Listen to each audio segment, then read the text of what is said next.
Welcome to Brothaspeak Podcast, where we talk about Black LGBT issues and topics, and this is part 2 of our married and unmarried episodes. So stay tuned. We still got a little bit more with Dwight and Richard, as well as also Maurice and Demetrius. Take it away.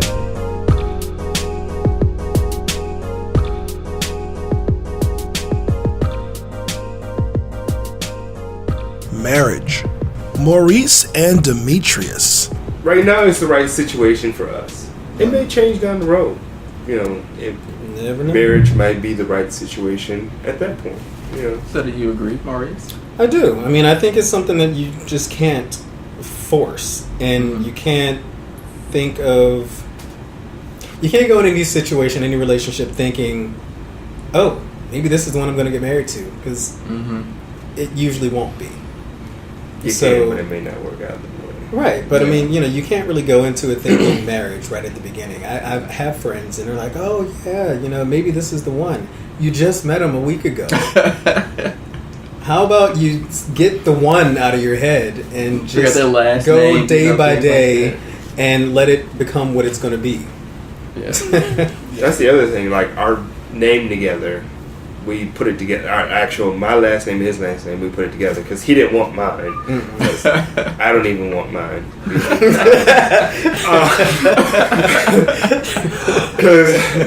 Maybe you should take his last name if you get married. Well, he didn't necessarily want me to take his either. We wanted something to basically, say individuals. So you want to create a last name? We did already. Yeah, we just combined the two. And I take it away every once in a while when he wants to act ugly.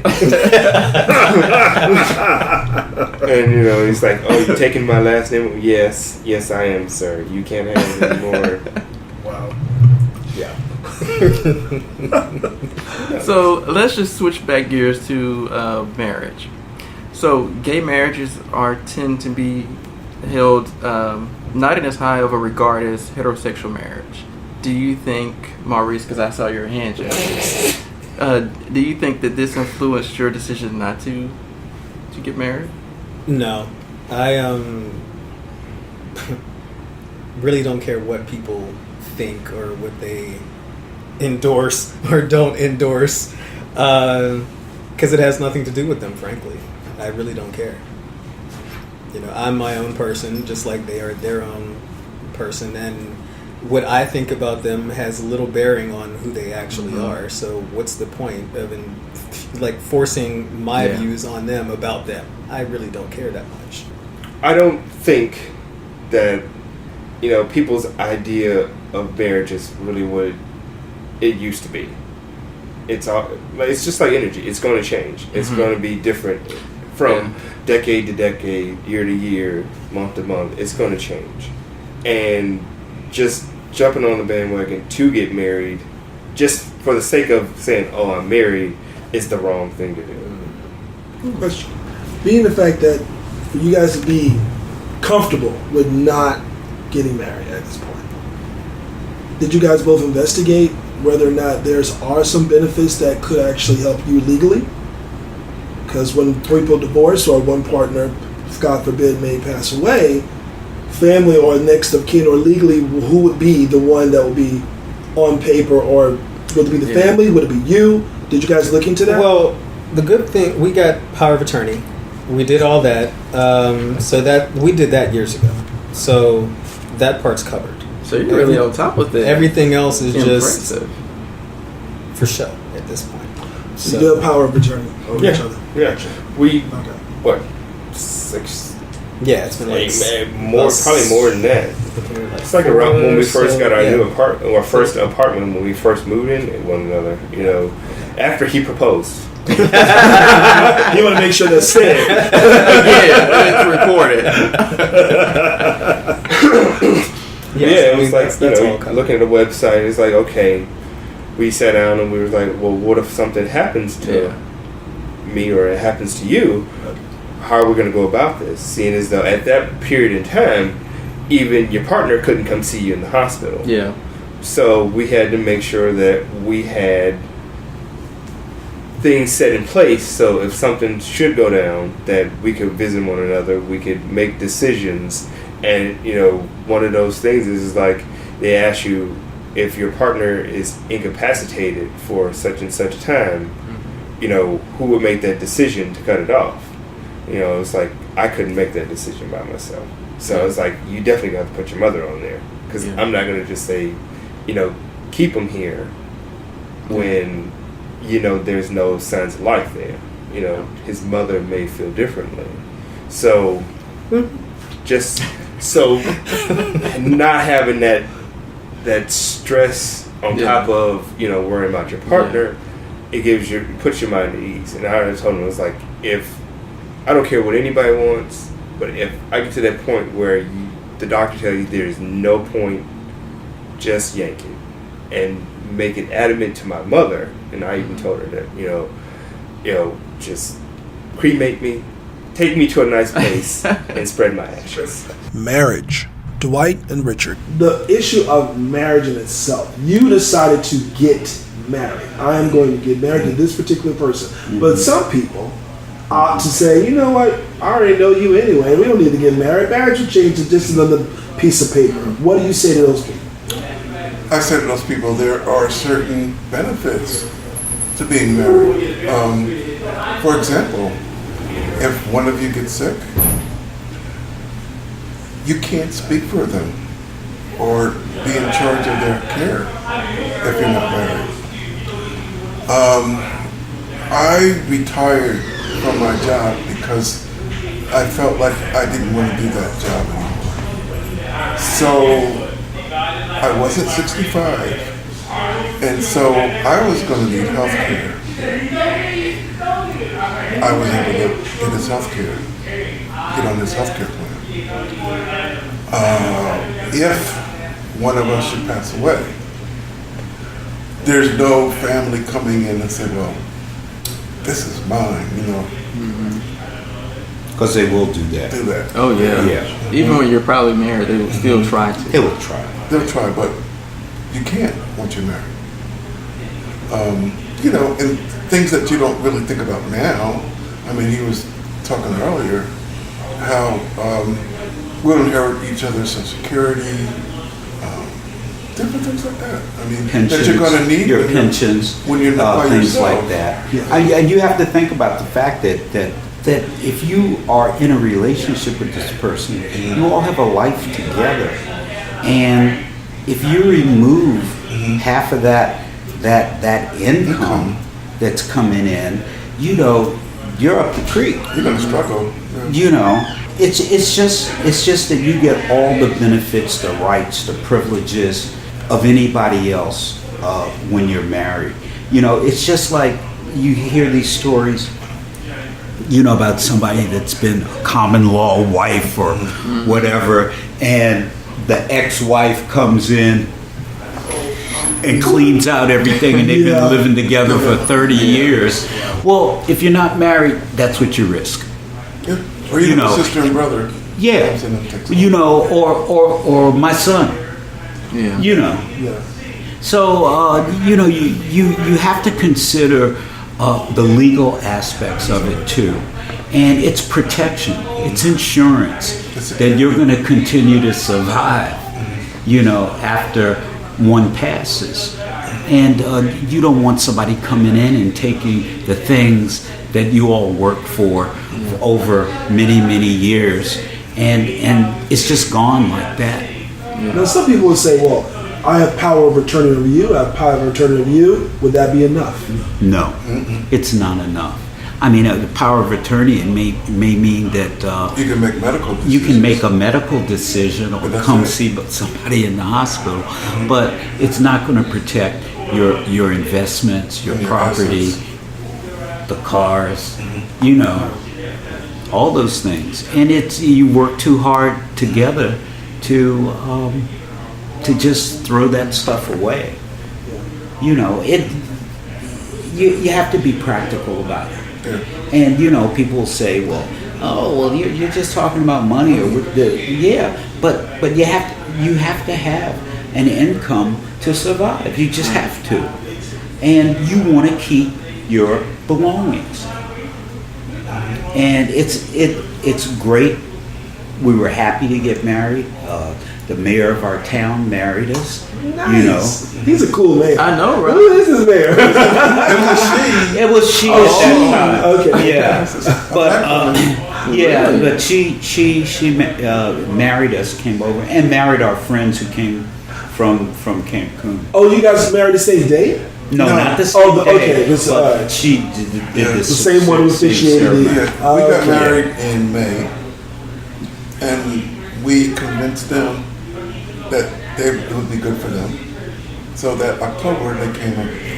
Wow. Yeah, and they got married and went back to Cancun, and that's who we were visiting, and they're glad that they did too, because they're old. I mean, you know, they're 20 some years older than we are. You know. And for all the reasons that we stated, they're saying that, you know. It's in the that same they, thing. Yeah. one has to make medical decisions for the other. everything. Their house, their property. all of that stuff. Yeah. And they were like antique dealers, so they have a lot of expensive stuff. Oh wow. Okay. Mhm. Okay. That does make sense. It does. Wow. So you definitely see yourself as someone that would encourage marriage. Yes. If it's for the right reason. Great reasons. Yeah. You gotta love the person, and you gotta You just don't- want to build a life together. But just the for the sake of just saying we're married. Because I see a No. lot of young straight people who get married just so that they can have a wedding, especially women. Yeah. Yes. Yes. Yes. And But that's not why we got married. Relationships. Maurice and Demetrius. divorce. Demetrius, how do you think that in the future that would, since we now have the right to marry, do you think that divorce will become like a huge issue with like what you just said as far as not knowing each other? And a lot of times in the gay world, we don't really take the time to date. We don't take the time to get to know one another. So do you think that maybe that divorce will become like a major issue? I don't think it'll be major, but it's going to be significant at some point. Because you're going to figure out you don't like the person, or they're doing stuff that you can't tolerate, that you didn't try to figure out in the beginning to see if you can either deal with it or find out a way around it. As long as you can talk, and if you haven't been together long enough, you don't know how the communication is going to work. Communication is everything. It can be understood or misunderstood just in a text message, let alone, talking in person. Definitely. It's like you read it the wrong way, then you talk to the person about it, and it comes out even more fucked up. Exactly. So stop text messaging and talk to people. Me and him, we sit here and talk all the time. Sometimes it's about his business more than anything, but we still talk. Whatever. We'll talk about everything. So Maurice, what do you think about the divorce situation? To me, it's going to be a shitstorm at the beginning. Once the dust settles, and all these people that just rushed to get married realize that the marriage is a sham. The divorce rates are going to be really high initially for the first several years, because people are going to want to get out of what they just stupidly and blindly jumped into. After that period goes, it's going to settle into just like any other situation of marriage, any heterosexual marriage situation. People are going to finally realize, okay, well, maybe I should actually get to know this person. Now that it's legal, it's not like, the honeymoon period wore off as far as we're able to do it. So people are going to go back into it and say, okay, well, it's like anything else. You have to plan for it. It's just like having kids. It's like buying a car, buying a home, any major life-changing event or purchase, you have to plan for it and factor it into your lifestyle and how those things are going to change. Family. Dwight and Richard. Okay, so Richard, growing up with your religious background, I wanted to touch back on the statement you made earlier, Dwight, about you were actually previously married. Yeah. and you have a son. Or you said you have a son? Yes, he's grown. So, how did your family feel, or did they feel anyway, when you came out to them as being gay? In my family, I had a lot of gay and bisexual relatives, aunts and uncles, cousins, etc. And I don't think that I grew up knowing that my aunt, I shouldn't say I grew up knowing she was gay. Someone told me when I was about 17 or 18, they said, well, Rosa and her lover, and I said, who? You know, and they said Bessie, and I said, no, they're just good friends, because I grew up with my cousins and all of us. You know, we'd go over to each other's house and we'd sleep in the same bed, and your friends came over to visit and for the weekend, and they stayed in your bed. And so even though they stayed in the same bed, it didn't register, because it was just something that everybody did, you know. So later, she more or less like groomed us and told us that she was a very smart woman, and we would go to a lot of different places. And she would tell us, like, the conduct that you have at an embassy party is not the same that you have at a corner bar. And you have to know the difference when to turn it on and when to turn it off. And she would take us out partying. This is back in the disco era, okay? And she would take us out to a gay club. Me and my cousins, we'd all go with her, and everybody knew her. And so we would go into the club and everything, and we would be partying and drinking and having a good time.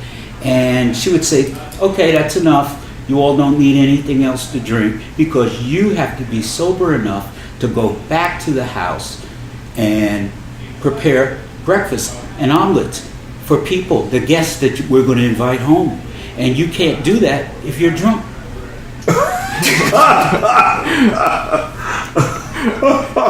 Wow. No, really. And she was the one that kind of taught us all the ropes. Yeah.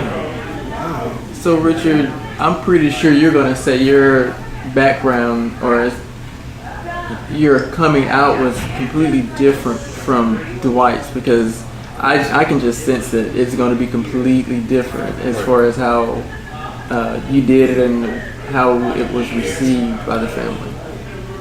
I never officially did that coming out thing. All right. I think, well, you came out at the wedding. What? Like, surprise! I mean, what happened was, I was dating women and dating guys and just being very confused. I think about 30 something, I decided I wasn't going to date women and just be myself. By then, my parents had passed away, so it wasn't them coming out to my parents. And I just started living my life, and then they kind of figured it out. And with me and Dwight being together for 20 years, they just saw it. So when we got married, we didn't have this big wedding where I invited all my family. They just happened to come over one day, and they saw our rings, and they said, "Did you guys get married?" Some of my sisters, and we said, "Yeah." "Why didn't you tell us? We would have been there." And so then it was all over, you know. So they already had an inkling. Yeah, they already. Oh, they already knew Yeah, that, because that we were a couple. sleeping at each Well, we other's were, houses for 20 yeah, we stayed at the same place for 20 years. Okay. You know. And allow you to figure it out. But it's not like you So it call wasn't- somebody up and say, Yeah. "Oh, I'm gay." It wasn't an It was just official. you just say it. You just start living your life. And I think that's the way with most black guys. I think that's kind of the way that we do. There's no real coming out Yeah. unless it's like somebody. It's kind of by accident. Yeah. But I mean, people. You tend to, like you said, you start to live your Your own life. life at a Yeah. certain point. Right. And if they want to ask a question, Yeah. they'll ask a question. If not, then this is what it really is. Right. Well, you know, there were many people in my family who got, everybody got married in my family. They got married, they had children, and they always had their piece on the side. No way. Yes. Really? Okay. Yes. That's interesting. Uh-huh.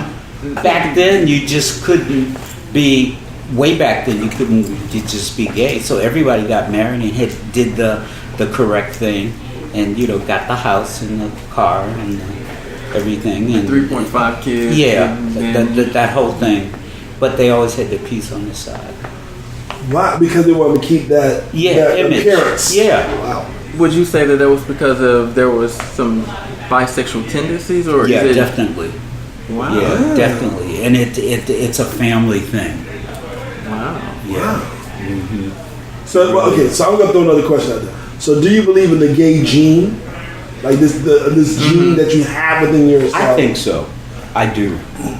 I really do. Because it's not something that you just pick up.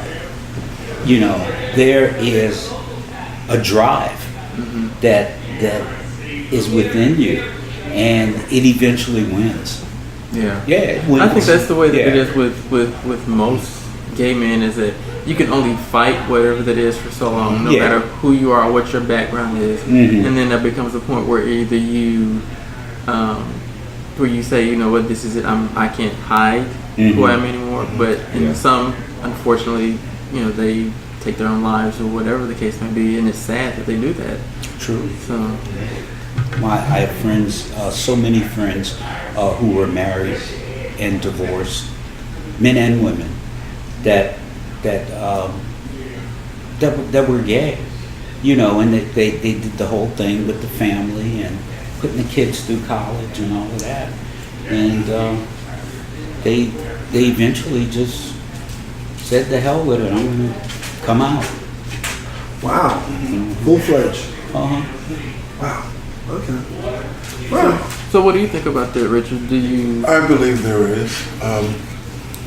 I don't know of any older relatives of mine who came out as being gay or looked like they were gay, or however, with my generation, I have at least 2 first cousins that I know about. I have nephews now, and so now it's so common in my family that it's no longer an issue. Same with mine. Yeah. I mean, like some of my cousins now have children, and their children are gay. So it really runs in our family. And is it well received within the family? yeah. No problem. Yeah. It wasn't years ago. I think that everybody tried to keep it on the DL. Yeah. But it got to the point where, one of my little cousins shows up at a family function and says, "Oh, this is my girlfriend," and Nobody it was says just anything. it was just like, "Oh, nice to meet you." Yeah. It was a little shock because I didn't think she was gay. Right. But when she came to a family function and said, "Well, this is my girlfriend, my lover," so It seems like their generation, just one before us, it seems like they have no problem coming out with being who they are. Whereas with us, it was like, oh, should I, shouldn't I? There was a lot of angst. Really? Yeah, whereas my nephews, they just came out after a while.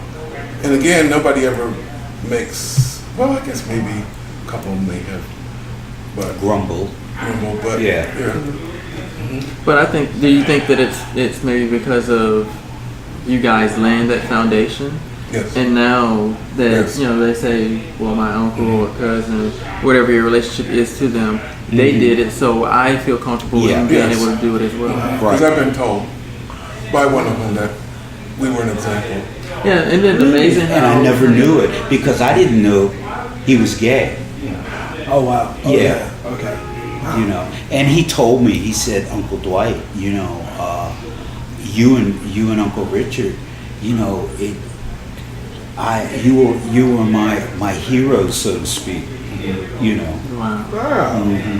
That's really good. Yeah. That's really good. I think that in the black community, we need more of that, more who are willing to stand up and say, this is who I am, but we also need more acceptance. But see, the church preaches a different story. Exactly. And as long as because you still have the preachers that are preaching homophobia from the pulpit, and then they're going out. You see them in the clubs. Yeah. You can't do it both ways like that. It just doesn't work. It screws up people's minds. They hate themselves because they're going against the teachings of the church. But in reality, it's you have to survive as a person.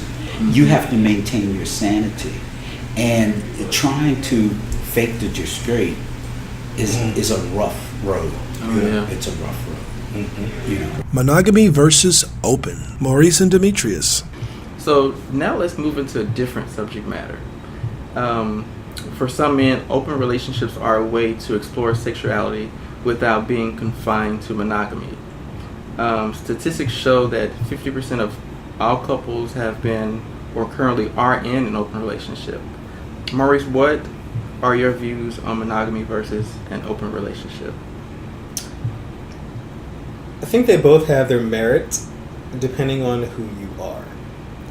If you feel like you really can focus on one person for 5, 10, 15, 20, 30, however many years, more power to you. Realistically, especially in a gay situation, men are programmed naturally, right out of the womb, to spread their seed to as many willing partners as possible. We're programmed that way. I don't care what man says, oh no, I just da-da-da-da-da-da, and then they go behind whoever's back and do something different. So being realistic with yourself about how you're programmed is important to me. It always was. But like I said, I put everything on the table about early on about what I wanted and expected and what I was and wasn't willing to give up. Having partners outside the relationship here and there or together was one of the things that I wasn't willing to give up. Because frankly, I just didn't see the point of saying, oh yeah, we can be together and I will never want to sleep with anyone else ever again, knowing that would be a bold-faced lie. It's a bold-faced lie for everyone I've ever met. So... Yeah, I'm liking you more and more because you're so just raw. I like to be realistic and that's what it's about. And touch down on the core of who we are as people and individuals. If you can't do something, you probably shouldn't do it. I mean, we are in a semi-open relationship. We have fun. We've had other friends try and emulate the way we have our relationship set up, and it just fails miserably because you have to have, first of all, you have to have rules in place. Those rules of engagement are important, especially at the very beginning. That way you're both on the same page and you can inform whoever's coming in about what you expect to get out of it and what you're willing to do and what you're not willing to do. But to me, the longest relationships that we know of are all open to some degree. It's the closed relationships that go down in flames because everyone is has this idea of this white picket Expectations. fence and, you know, these little sawed-off children. And that idea really didn't even work for the straight people. So what makes you think it's going to work for a same-sex couple in this new age? It just doesn't make sense. It doesn't translate. So what Did about you both share that belief in the very beginning? No. I was always in a monogamous relationship. It was just me and that other person. And, you know, when we first had our initial conversation, when we laid everything out on the table, and he was just like, yeah, I've done this, I've done that, I've done threesomes, I've seen... It was like, you know... Thinking is like, okay, am I going to be enough for this person? Am I going to go down a path where I can't handle whatever is going on? You know, so it's like, maybe, maybe not. And he's like, well, this is what you should do. You should at least put yourself out there a little bit, see how you feel, and if we have to pull it back, then we pull it back. You know, so it's like, okay. So I'm here. I am, decades later. Yeah. Still in it for the finish line. How long of an adjustment that was for you? It took me quite a while, and it was like, I can't really say how many years or how many months, or it was just, it took me quite a while to wrap my head around the whole situation of having multiple partners. Well, At some point. The good thing didn't feel good at the time, but looking back at it, he had to go back. He was in culinary school when we met in Pittsburgh. He had to go back home to Cleveland. We had a long distance relationship for 3 years, like the first 2 or 3 Probably. years. So that's when it sort of opened, because again, I'm not going to be in a city 2 hours away and thinking, kind of horny today. So, yeah, now I have to wait for my partner to get here, which may be this week, maybe next week, maybe a month from now, depending on how our schedules are. It just didn't make sense, realistically. So, I was like, all right, we need to open this up and be open and honest about how we approach it with this distance between us. Because I had seen friends of mine attempt long-distance relationships, and they never worked. And usually it was because they were under the false assumption that somehow one or both of them were actually being faithful with all this distance between them. And it's like, I don't even realize how you could think that, really. I don't understand it. So, you know, men are men. When we get in that mood, common sense shuts off and the body takes over. Very true. Yeah, until after you get that eruption, and then the common sense floods right back in, like, oops. Monogamy versus open. Dwight and Richard. So let's swing it over to something just completely different. I'm going to come to you now, Richard, and ask you this one first. So statistics show on average 50% of couples have been or are currently in an open relationship. And they have their reasons for doing it. And the most popular reason, or the reason that most say that they are in open relationships, is because it allows them to explore sexuality while still being in a monogamous relationship. What are your views on monogamy versus an open relationship? I'd rather be in a monogamous relationship.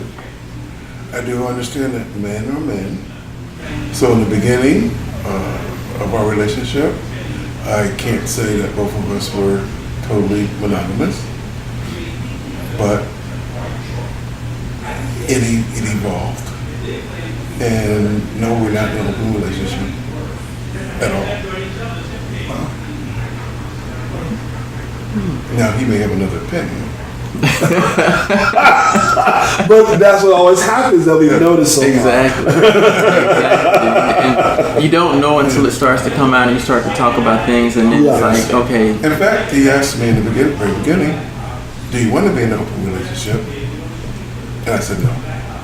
Because if you are in a relationship, why be in a relationship? Yeah, I was about to ask you that as far as like what your views on, have you ever even entertained it? Are you the guy who's always in the one-on-one relationship? Want it to be, yeah. I mean, that's a goal. Yeah. I think in the beginning it has to be a goal. Yeah. Even if it's not perfect, it should be a goal. Yeah, it's a work in progress, always. So, Mr. Dwight, Yeah. same question. Repeat the question. It's just about what's your view on monogamy versus an open relationship?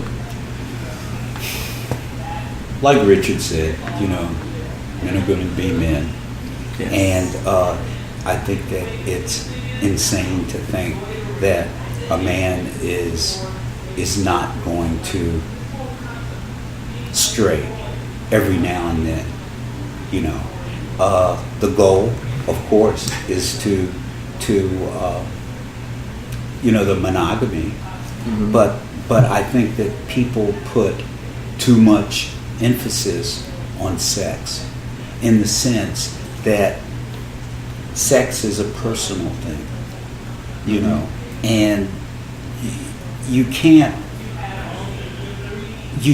use infidelity a couple of times as a reason to destroy a relationship. That's true. I mean, if you're in this for the long haul, there are going to be bumps, and there are going to be craters, and there are going to be good times and bad times. But the goal is to stay together and to care for each other. I like that answer because I don't think a lot of people look at it like that, because someone will be like hotheads and say, well, you cheated on me and this is what it is, and I don't want to be with you anymore, and they would leave their relationship not thinking it's an excuse to get out of it. It's an excuse to get out of it. I mean, we've been together 24, almost 25 years. It's all long time. That's a quarter of a century. In gay years, that's kind of like 60. It is. I was thinking higher number. We just got back from Cancun a day ago, and we went down to visit some friends of ours who have been together for 59 years. Wow. Okay. Whoa. And they're in their 80s. Wow. And they came from Cancun to when we lived on the Jersey Shore. They came up there to our house to get married. Oh, wow. So we threw them a wedding at our house. That's so cool. And they actually got married. There was 50 The mayor came over to our house and married them. No way. Yeah. That is so cool. I like that. That's beautiful. I like that. It is. It's regarding change from the time that you started to date until now. So there's a saying that new technologies, regardless of the intended purposes, are quickly adapted for sex. Nowadays, there are all types of gay dating websites and apps available for guys seeking guys that were not available when you two initially started to date. Do you think the new technologies have contributed to the cultural shifts in how gay men relate to one another when it comes to dating and relationships in 2016? Yes, because we have some younger friends, and it seems that's the only way they meet people. Whereas when we were coming up, you had to meet people face to face. I am not on Facebook. I am not on any of those online dating apps. I don't get it. I'm old, I guess, but I don't get that. I have to meet somebody in person. It just feels weird to me. I've chatted with people online, but I just can't see dating anybody. So do you think that contributes to to dating and understanding relationships in the gay world? Do you think that we become, I guess, desensitized and for lack of better words, to being able to relate to each other and being able to have that one-on-one relationship, because some people I don't think know how to date. They don't anymore. As well as they don't even know how to pick up a phone and talk to each other. It's all done by texting.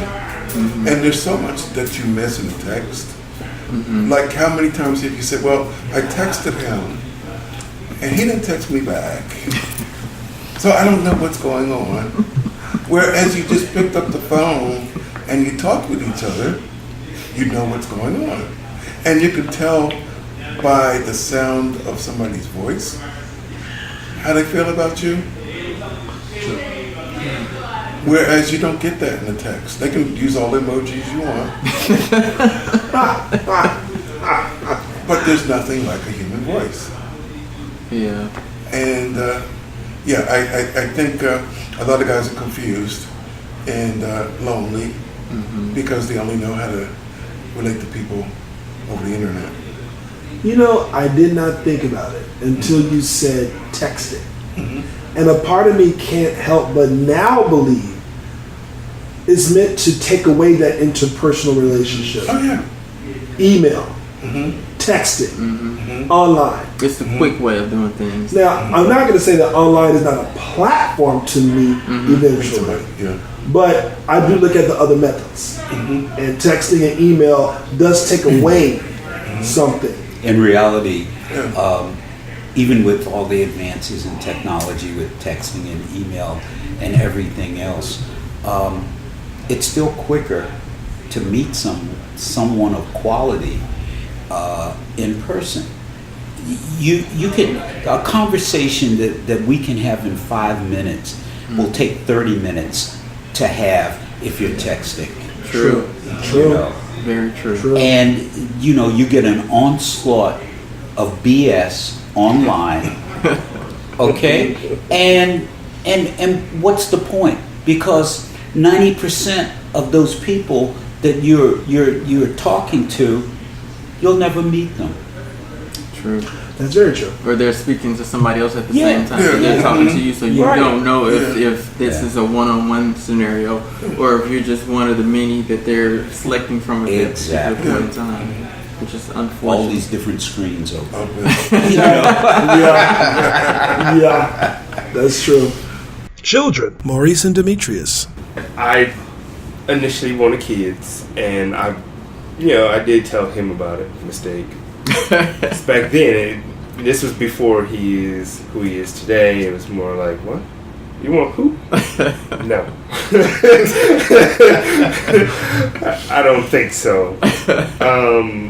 He's like, I plan to buy furniture that it wouldn't be kid friendly, and I want to live nicely, and and it's like, so it may or may not be a sacrifice at some point for me, not to have children, but or for me to, say, oh, okay. But we'll see. So, when we also did think about flipping houses and get into that whole spiel, and, he's more of a cat person.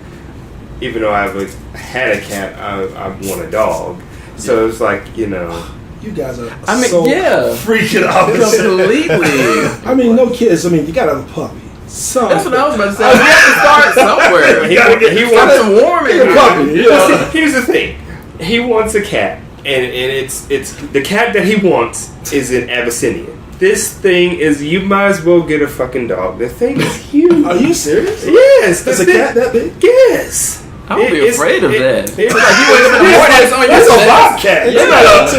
This thing could jump almost 9 feet in the air. It's like, why would you want something that could jump on your Exactly. My cat used to jump on me anyway. So. No, it would jump on you and take you down. Yeah. This is way. Okay. It's smart, sir. No. That's a compromise too, because they're very dog-like. So you would take it for a walk? I'm not taking nothing for no walk. This thing is... That would be funny. It already looks like it's like a wild animal. So you take it outside, you're going to get arrested because they're going to think you're walking around with a baby cheetah. You about to can you get on his back? Maybe you know, I know. there's some benefits. Could be. I know. It would be like carrying a kangaroo. It's not that big. from here all the way down What? here. No, I didn't know. Oh my god! No. Wow. But yeah, he wants this big cat. And it's like, okay, at some point, I'm pretty sure I'll get it for him.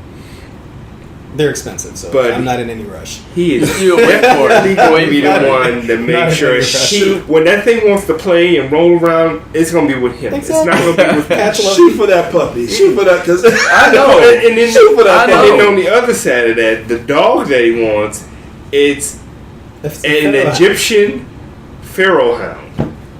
I've never seen this type of. It's It's like you have an exotic taste. I get it. Yeah. We get it. Very much so. But it looks like the Egyptian Yeah. god, the Egyptian dog god. It looks just like that. Could he really sick on It looks. anybody? It looks. Actually, yeah. Well, they were kept for those purposes, Yeah, but okay. the ones now looks like are Anubis. more docile than the ones back in the day. But again, it's number one, it's expensive. Number two, it ain't gonna be jumping on me. It's not. Oh my god! I wanted some kind of medium size. Yeah, yeah. And not that this Manageable. dog is huge, but it's a little average than that. Wow. I figure if I'm gonna get a dog, it may as well be a dog that I actually want to look at. Well, he told me, as long as it's not a pit bull or anything, I don't want a pit bull anyway, because he's like, I'm not walking that thing down the street. It's not gonna be nothing huge. I don't want a huge. We dog. just gotta get our Tims and Yeah. So Wow. at some point, when we get to that middle ground, it's gonna be either the cat or the dog, because you're not getting both. I don't. Or the baby. Well, I mean, not getting the baby. That's a curveball. So I say start with the dog and cat Yeah, first. Because, slowly but yeah, surely. ease into it. Ease into it.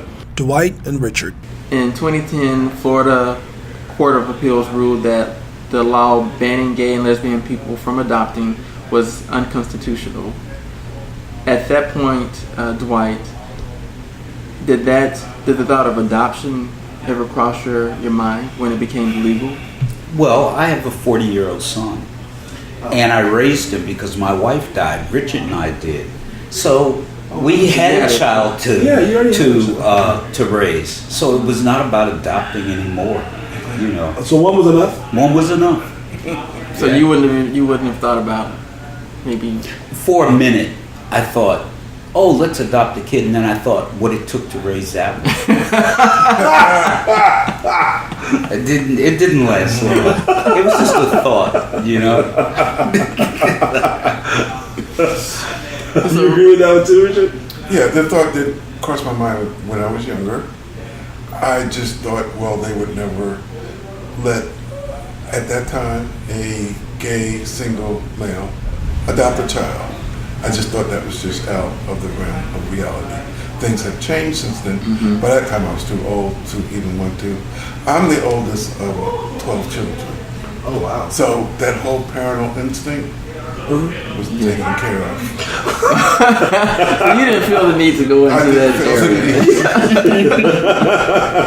the need. Relationships. Maurice and Demetrius. So, Maurice, tell us what this relationship means to you. Oh wow, it's like a pageant question. I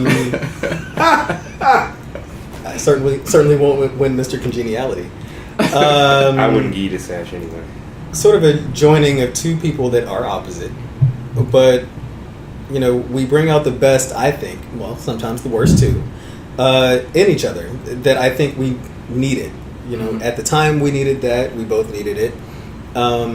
Just giving each of us a different perspective on how to approach life, each other, ourselves, going inward, because we had to look inward a lot in order to make everything work. Yeah. So facing yourself, for most people, is the most difficult task that you really can do. Yeah. Looking at your demons, seeing why they're there, what you might be able to do to overcome them. But it's something that I tried to do when I was single, but wasn't able to do until we had gotten together, and I started seeing, he would bring certain things up about my personality. And it's like, oh, well, this extra bit of perspective is interesting. So let me go a little deeper and see maybe why, I approach things the way that I approach them. Doesn't mean it's going to change, but at least you know why. That's good, because who better than the person who really loves you to hold that mirror up to your face, right, exactly, and show you what. Right. So I approach certain things differently. I try not to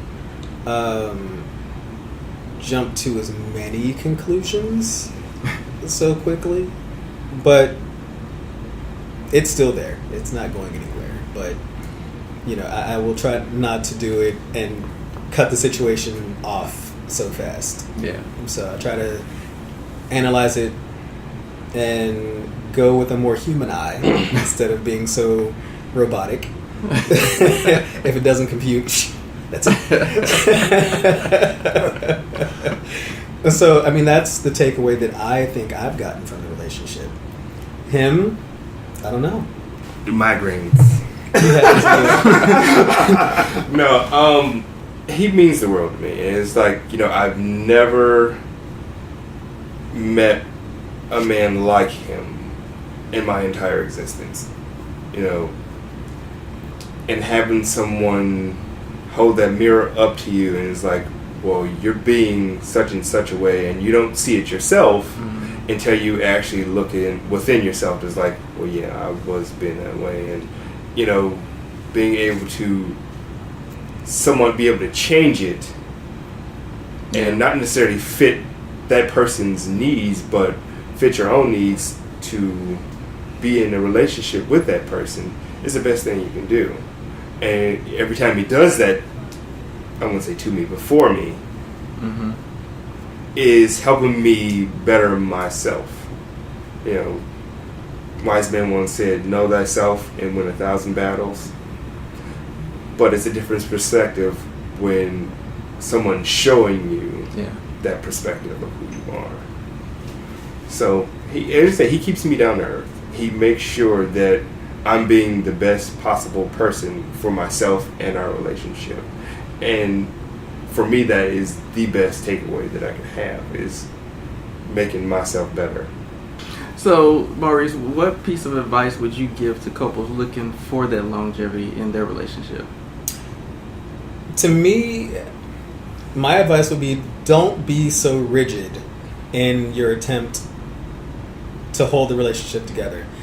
You have to be flexible. You have to have that open line of communication to where you and your partner can both express whether or not you feel like maybe you see someone, you find them attractive, there's a spark there that you're not used to feeling.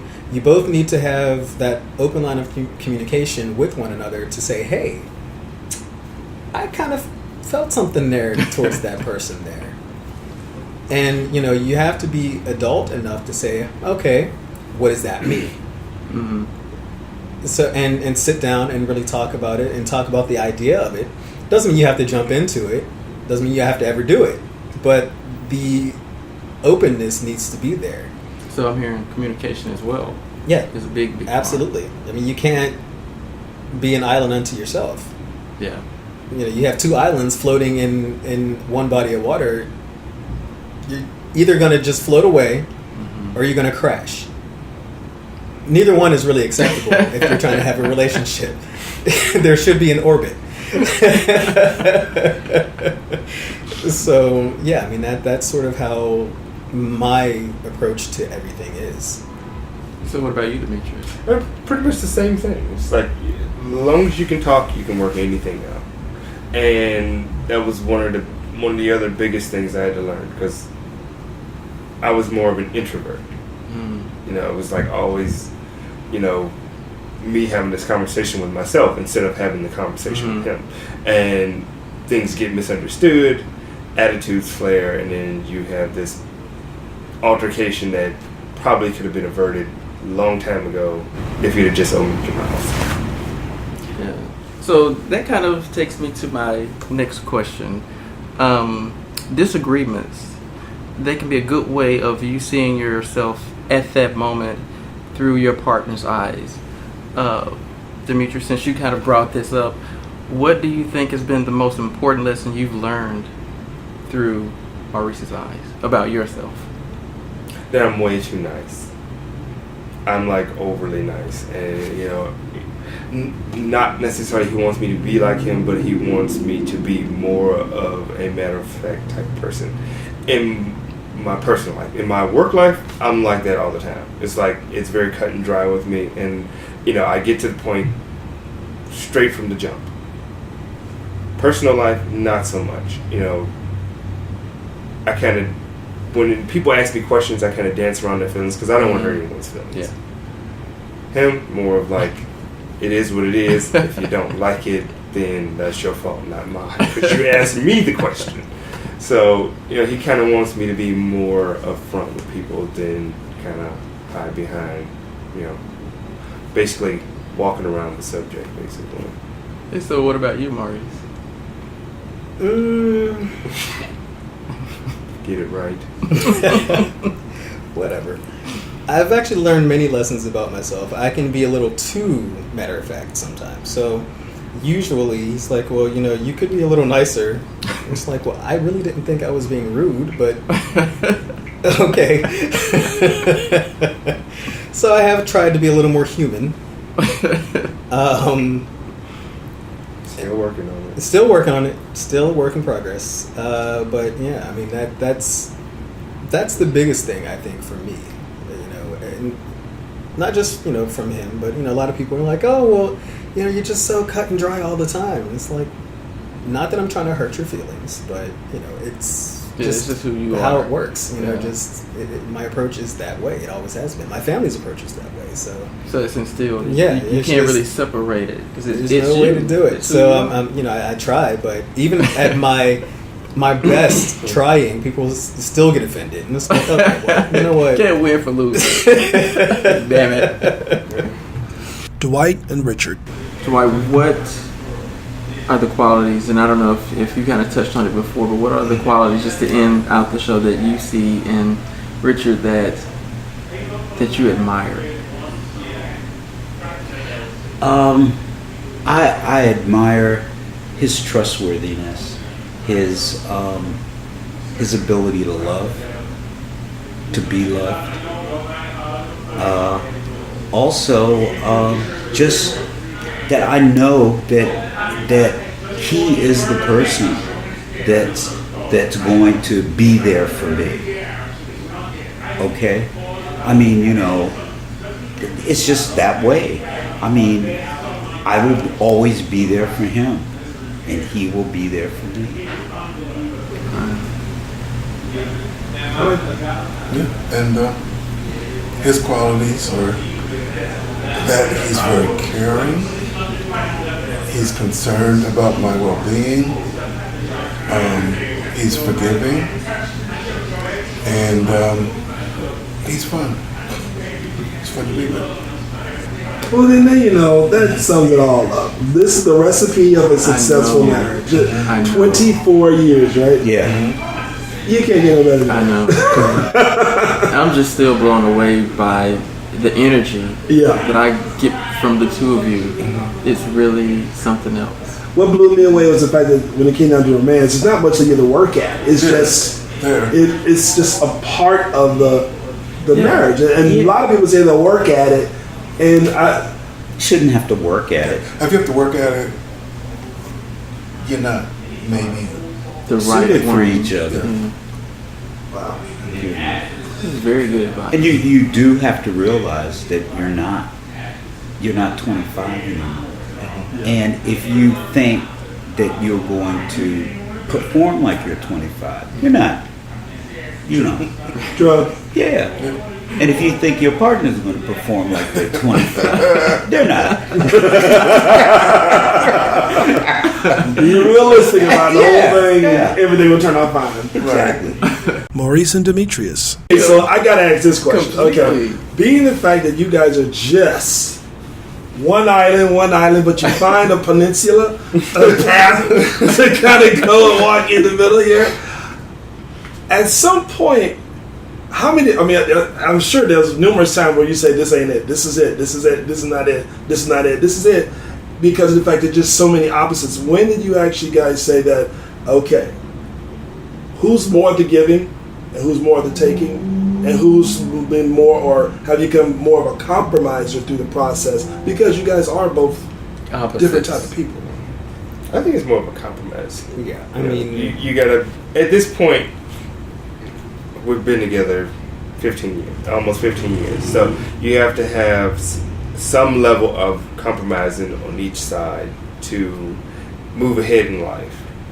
You know, whether it's me this time or him this time, or me 2 or 3 times and him. It's like it's gonna be give and take, push and pull, always. So at some point, you know, I think we just come to the conclusion that we're just going to do it together, and is that, you know. Yeah, as long as, for me, it has to make sense. So if it doesn't make sense, we're not doing it.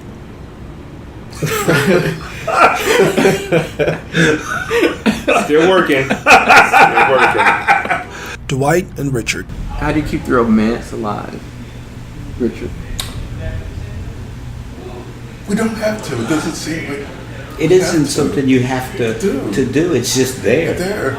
It just comes along with the package. Yeah. Really? Yeah. Because you hear most straight couples when, you know, they're going through their issues after they've been together for so many years, then somebody's stepping out on another person, or there's an issue where somebody's not seeming like they're attracted to their mate. I mean, Well, we all went through all look that different early. 25 years ago. Believe me. You know. We looked at that early, and now it's just like he says. We want to sleep together. He's on the road a lot, so when he comes home, we spoon when we sleep. We raised this dog together, you know. I know, It's like that's some so people raise crazy. kids. We raised this dog together, and he like keeps us together too. Well, he's a he big. sleeps on the floor. I mean, just so people know, the type of dog that he has is a Japanese. What is it? A Japanese Akita. A Japanese Akita. This is a huge dog. Just so everybody knows, this is a 120. huge. Wow. Yeah. and he was snoring like a man. I mean, he was like a grown ass man. I heard him snoring. I was like, oh my god. This is a huge dog. That does not like other dogs, by the way. Throw that out. He wants to be the only one. Little spoiled baby, isn't it? So, I don't know. We go on vacations together. We go out to dinner to eat. So another thing you But find we can also travel separately. It's like I have friends and they tell me they can't do anything without their mate, you know, and it's just like so ridiculous. And you have to allow the person to be themselves, and you can't stifle their growth, you can't lock them in a cage. And if you, then again, you have to have trust. Yeah. Trust and give them space. Yeah, because you know I don't want to be like a Siamese twin with him. You know, if I want to go somewhere and he can't go, I'll see you when I get back, and vice versa. Okay. You know, And it's okay. Well, about this time, 24 years. I mean, wow. where you gonna go? Yeah. Where you going? You know, I guess. That's a very good way of putting it. It's like, what options are there?